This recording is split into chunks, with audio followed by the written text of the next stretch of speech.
Hello, everybody out there on YouTube. Once again, it is the three middle-aged guys just bullshitting about nothing. I am the Reverend. The theme here. Gray Mouse 1. And in this particular video, it's basically the week of the 7th of August. We are going to talk about the stupid shit that's happened in the video game industry over the last week. Well, as we said in the previous video, there were some great anniversaries that happened for some great video game series. But on the other side of the coin, just like your raging yin to your calm yang, we had stupid things happen in the video game industry. One of the things that didn't exactly happen this week, but kind of came to our attention just over the last few days was the fact that we mentioned in the previous video that Konami wants to earn your trust back. And part of that effort was that they made it known that they were going to go ahead and continue on with the Metal Gear Solid series without Hideo Kojima.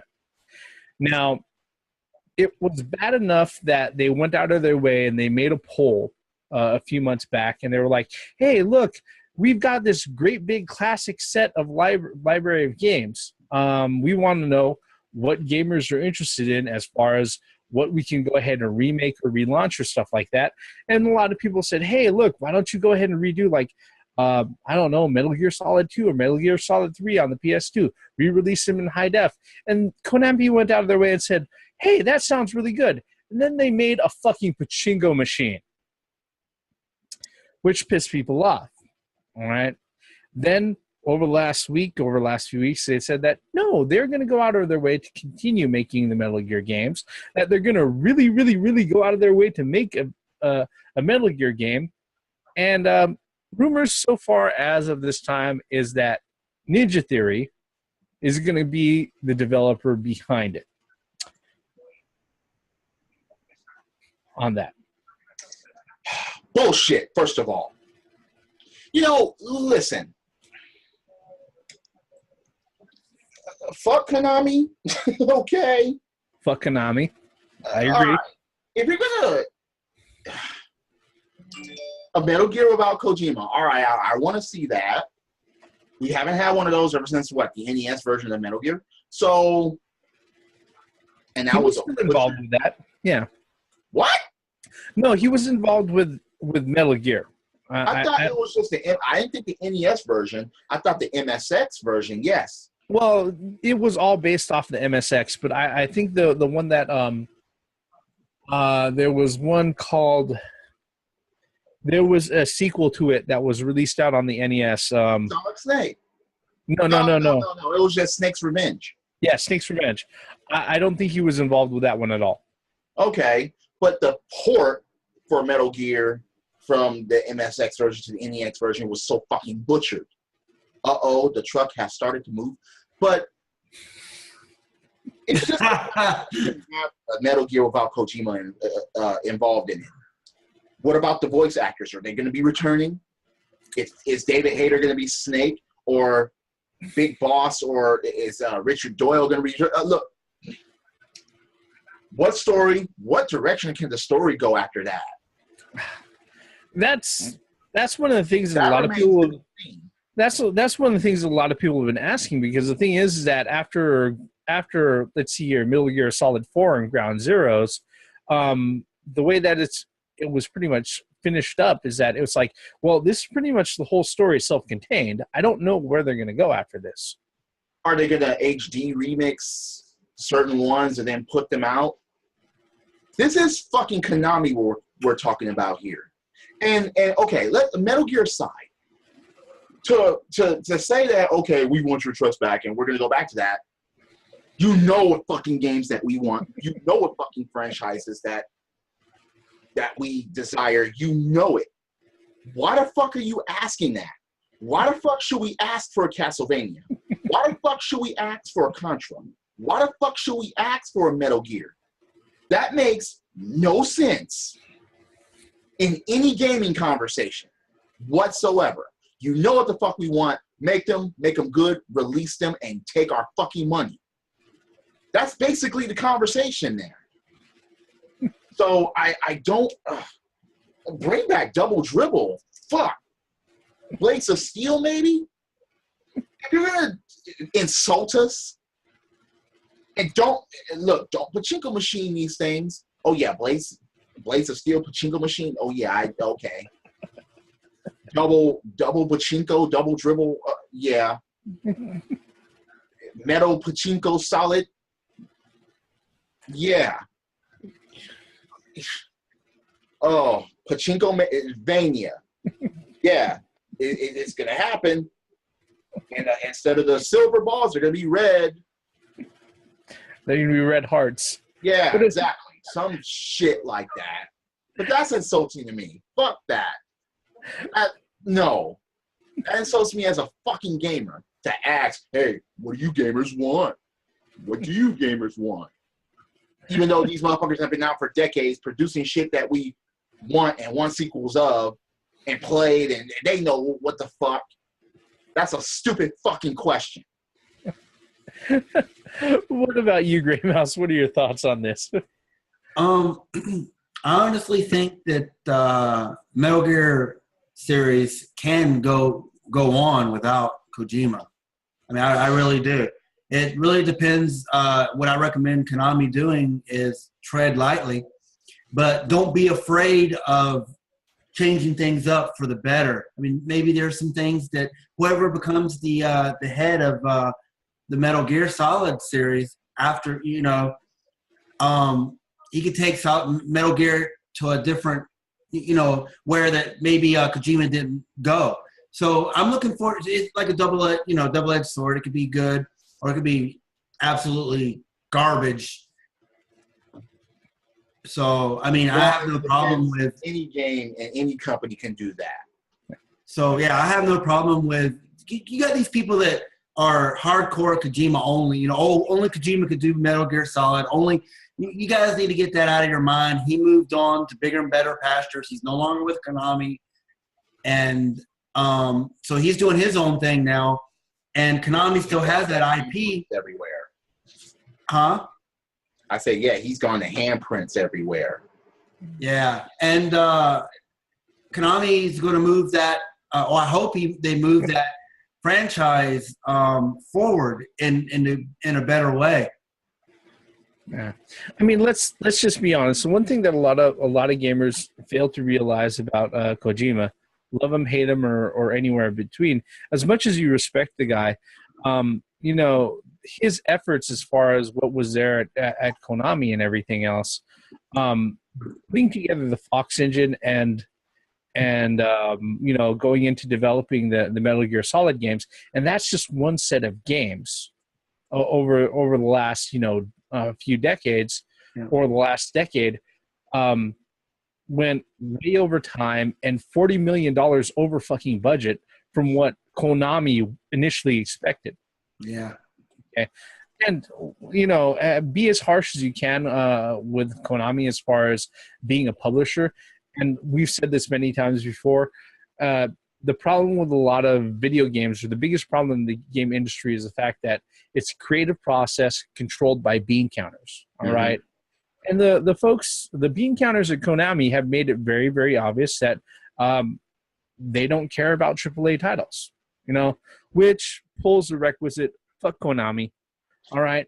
AAA titles, they barely give a fuck about gaming. Yeah. Or that's a double fuck Konami, really. Exactly. The funny thing about that is that it's as bad as as bad as Konami is about going out of their way and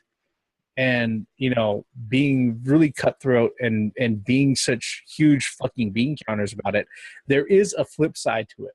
All right. If you go out of your way and you allow developers to just run unchecked, without any sort of accounting or any sort of check as far as financially or anything like that, then you end up with the situation that Square Enix has faced down and made publicly known over the last week. The fact that they posted up a 244 million yen loss that they incurred through their support of the Tokyo RPG Factory with the release of I Am Setsuna, which hit, PSN and Xbox Live and Steam just like last week or 2 weeks ago. Okay. Now, the game itself, I Am Setsuna, if you ask me, it looks like a spiritual successor to Chrono Trigger. It's classic, traditional Japanese artwork with mechanics like Chrono Trigger. But the thing about it is that it's released out on Steam and all of these, online distributions for like $30. It's a budget title. How the fuck did they go out of their way to incur this 244 million fucking yen debt? How out of budget did they end up? I can't fucking understand it, and that's the flip side of running around and not checking developers that are working under you as a publisher to stay within budget or to stay within confines, or just letting them run wild. It boggles my fucking mind. What do you guys think about it? It's so basically they just did an Atari without the landfill. Right. It's like, all right, look, shit, that's a big ass fucking debt. That's, wow. Unacceptable. I mean, here's what it translates into, okay? Mm-hmm. Without even ever releasing the title, they went ahead and pretty much announced that they were $21.4 million in debt over budget for just producing the fucking thing. Just producing. Yeah. Wow. I mean, any thoughts, Gray Mouse? Yeah. I guess I'm not trying to defend just people that don't know how to stay within budget. But there could have been a possibility that when the developer pitched the idea to the publisher and the developer said, okay, I can do this and this amount of money, and maybe they shot themselves in the foot by underbidding themselves, and then, or it could be the other way around as well, is that they were scared to ask the publisher that I need X amount of money to do this, and pretty sure that Square Enix wouldn't have went along with that. But I mean, we don't know the whole entire story, but having a game, was it that much over? I mean, how much over budget did they really go in producing this game? Like you said, even, if you think about it, the game's only been released for 2 weeks. Okay, and they're already posting a 21 million USD loss, okay, on supporting the fucking title. And that is just mind-boggling to me. One thing too is that I don't understand it, but I'll say it anyway. The AAA titles, those guys are humongous budgets, right? And this ain't even a AAA title. So yep.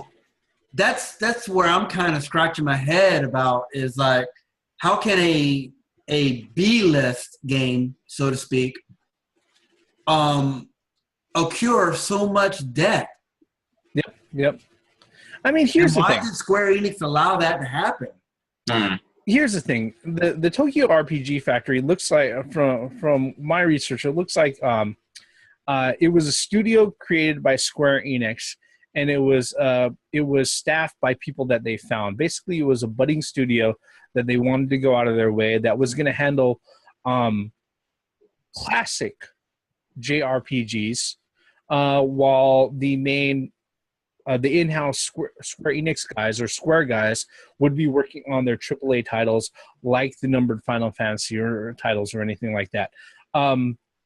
And basically what happened with this, and it really boggles my mind, because like I said before, I work QA for a mobile developer, and we have a lot of custom clients and things like that. So a lot of the things that we have to worry about is working within budget. It just sounds to me like, because Square Enix was the company that that founded Tokyo RPG Factory, and because these were people that were familiar to him, it was like the guys at Tokyo RPG Factory were connected right to the source, and they ran wild like they had a blank fucking check. And nobody went out of their way to actually do the fucking math on all the work and everything that they were doing until the game was finally fucking released. That's ridiculous. Yeah, that is just dumb as shit. Yeah, it is. Oh, wow. That's fuck. I mean, I support publishers who go out of their way to give as much freedom and leeway to their developers, all right? Because generally speaking, 90% of the time they're going to ask for things quicker, cheaper, and as close to whatever's going to give them the biggest profit margins possible. And because of that, a lot of products out there fucking reflect. But when, if you go the opposite way, completely on the opposite end of the spectrum, where it's like handing them a blank fucking check, I'm sorry, Square, but there's not too many people that you can go out of your way to blame when you find yourself 21 fucking million USD in fucking debt than the motherfucker who was handing out the money. Really. That goes to say also with these other small studios, so to speak, that can put out games. One person created like a game. I forgot the name of it. I can't think of it on the top of my head right now. But, by themselves. And I just don't understand. I mean, like I said, like you said, I think that they just gave them a blank check and they just went to town. They just painted the town red. Yeah. Which I don't understand why they would do that. I mean, it boggles the mind that the publisher would allow that to happen. I mean, I understand supporting your small studios and whatnot. I understand that, but I guess they were banking that this game was going to be a AAA title. I don't know what they were thinking. No. But look at what they're selling it for if they thought it was going to be a AAA title. No, the thing is that the game was definitely not developed as a AAA title. I mean, if I bring up Steam right now and I look on the store and I pull up I Am Setsuna, I believe right now, yeah, it's going for $39.99. It's a $40 game. Okay, this is not a AAA title, right? By any means. Yeah, and the thing is, the game's it hasn't even been out for a fucking month. Okay, and they're already announcing a loss. Somebody really fucked up. Yeah. Was they it? Fucked up really bad. Did they directly? Basically, what I'm asking is, did they mention the name of the game outright, saying that this game set us back X amount of dollars? Or Tokyo RPG Factory was founded, just recently, and I Am Setsuna is their first release title. So there is no other game to look at. There is no other project to look at. That's what I was trying to figure out. I mean, these costs. I was thinking that maybe that was a total loss from Square Enix, including that game, not just direct effect of that game. Is what I was saying. There's nothing else out there. I was just trying to find an excuse because that's just there's no excuse. There's no excuse for that. I mean, I was just trying to find a logical thing that this game cannot put them back that much money. Here's the thing, all right? Yeah. If you sit there and you write off everything that goes on in an office, and I know this, not just working at the place that I'm working at, but also working at other publishers and things like that.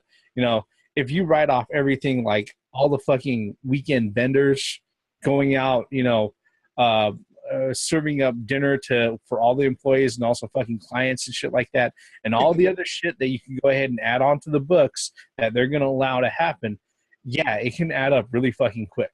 All right. And like I said, it's just dumb that they went out of their way and they had a blank check. Now, that's not to say that the opposite can't have a bad effect, because also this week we had a very ready set of examples of the opposite happening, okay? At Comic-Con.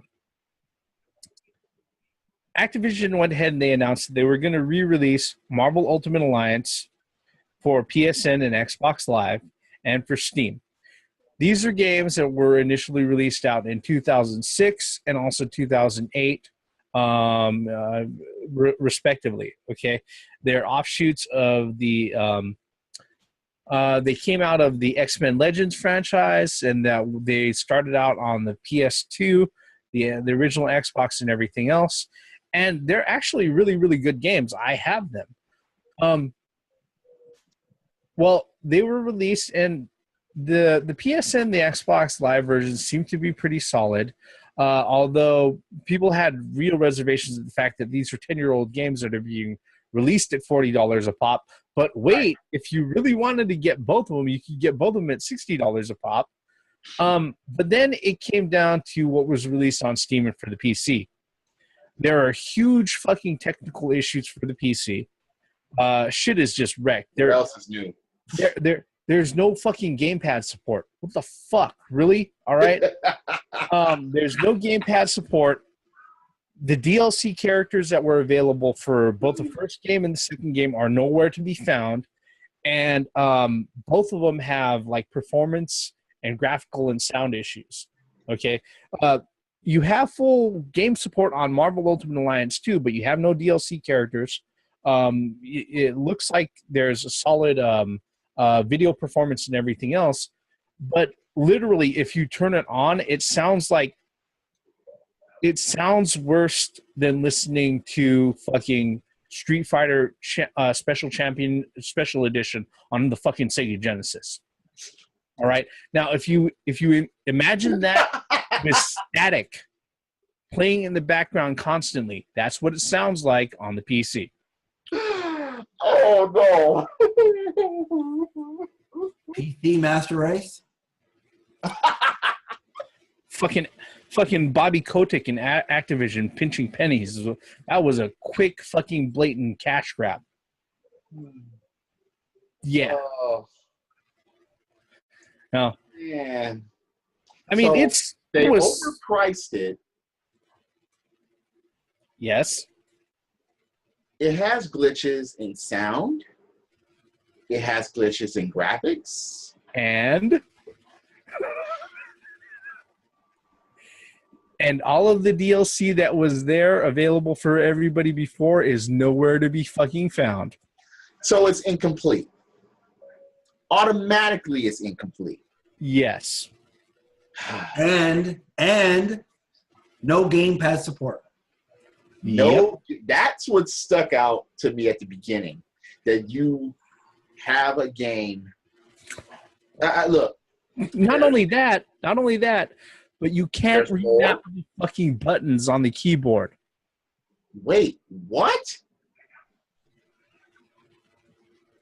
Yeah. How does that even add up?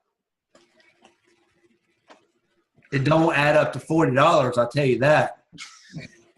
It doesn't even add up to $5. Yeah. That's yeah. See, I really get that. Really gets under my skin when companies do this shit. Cash cows, cash grabs. That's all they are. Cash grab. Yeah. That's it. You know, they take a game that shouldn't have been remade, remake it, and then fuck it up. How do you fuck up something that's already existed? That exists.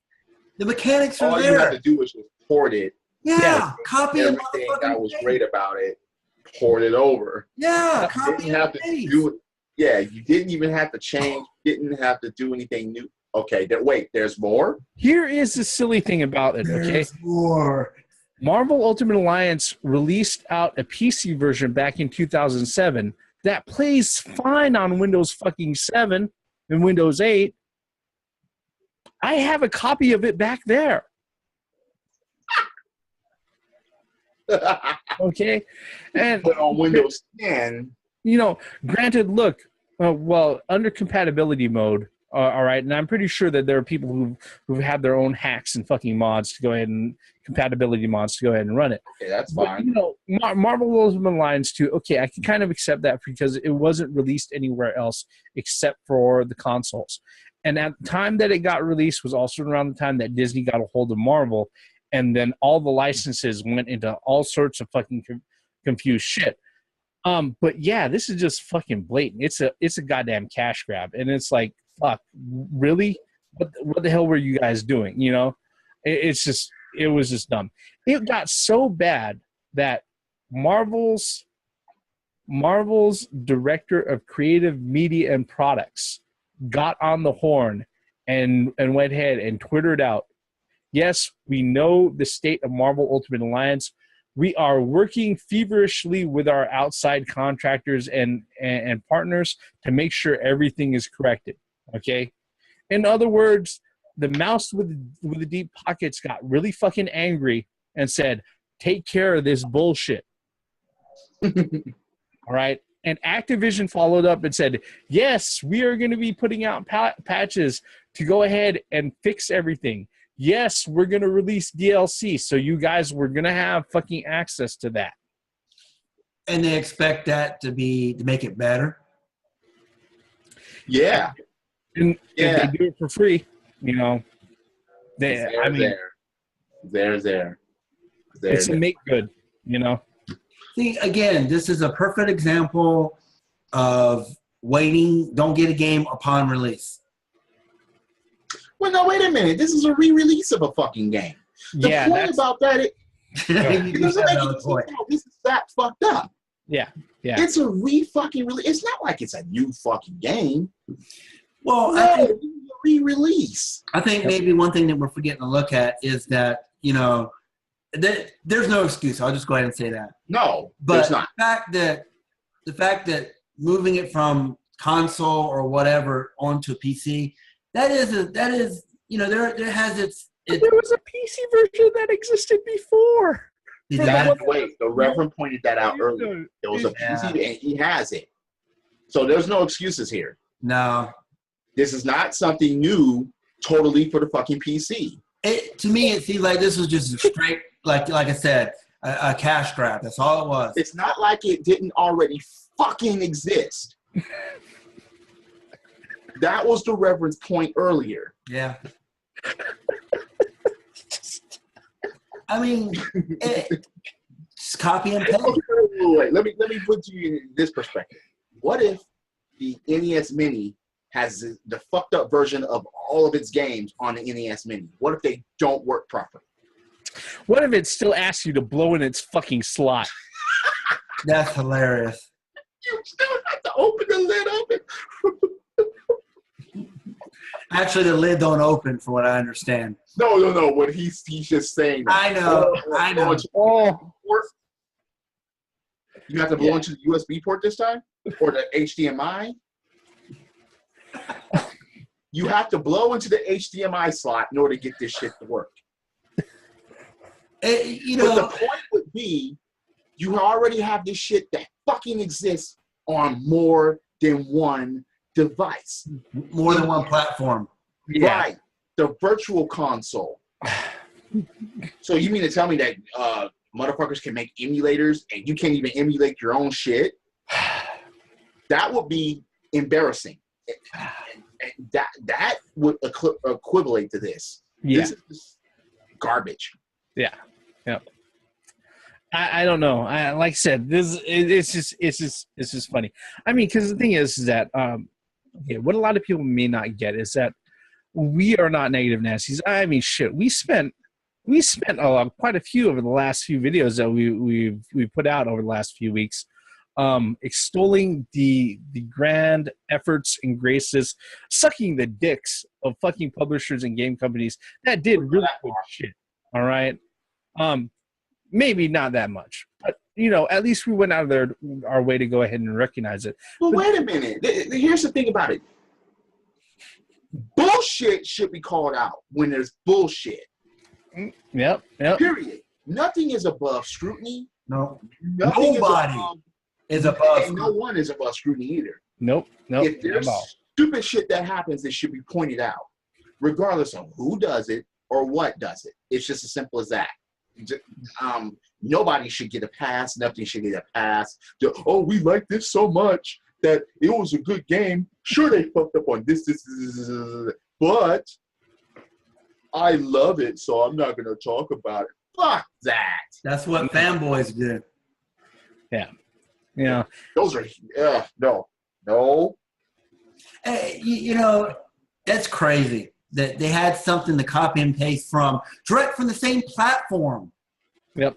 You know, I could kind of understand from a console to a PC, but from a PC to a PC, and you still fuck that up. What, like Batman Arkham Knight? How? Yeah. Yeah. How do you fuck up something that's already on PC? Is Windows 10 that fucked up? No, it's not even the Windows 10. It's the Steam version. That's the thing. Hey, Arkham Knight. Yeah. That's something else, and I could talk about that, but that's really about NVIDIA. That'll be another video, all right? But we're running low on time on this particular one. Yeah, this particular video, folks, like I said, not only were we talking about the great things that we appreciated over time, that's time proven. This week, a lot of stupid shit happened, and we just pretty much summarized it for you, all right? On out. Yep. With that, like I say at the end of every video, hit like, hit subscribe, leave us a comment below. You know, thank you for being with us. I am the Reverend. The theme here. Gray Mouse 1. Once again, for the benefits of common sense logic in gaming, fix your shit, damn it. Credits. It's like peeing in a bottle and saying, this beer is really good. I'm going to charge you $40 fucking for it. It's 10 fucking years old. What the fuck? You get drunk off that shit. No thanks.